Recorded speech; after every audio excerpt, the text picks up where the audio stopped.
persaingan pikiran antara seseorang yang mengerti konstitusi dan seorang yang ingin membatalkan perintah konstitusi. Jadi Ibu Mega sebetulnya dari awal konsisten untuk menghalangi Jokowi menggunakan konstitusi untuk memperpanjang kuasanya.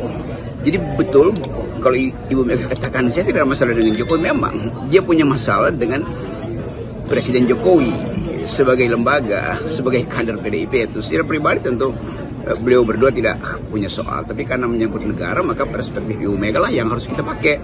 Dan Megawati selalu mengingatkan pada Jokowi bahwa kekuasaan itu bisa berakhir, sama seperti Ibu Mega sendiri punya pengalaman ketika kekuasaan berakhir semua orang tidak lagi berdekat atau mendekat pada Ibu Mega, walaupun Ibu Mega tetap punya daya tarik sebagai seorang perempuan pemimpin dan dia memulai reputasinya sebagai oposan pada rejim Soeharto.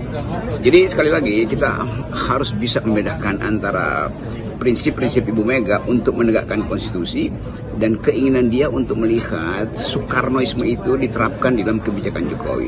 Nah, karena dua hal itu gagal diterapkan oleh Pak Jokowi yang ada kader PDIP, maka Mega mulai memberi kritik.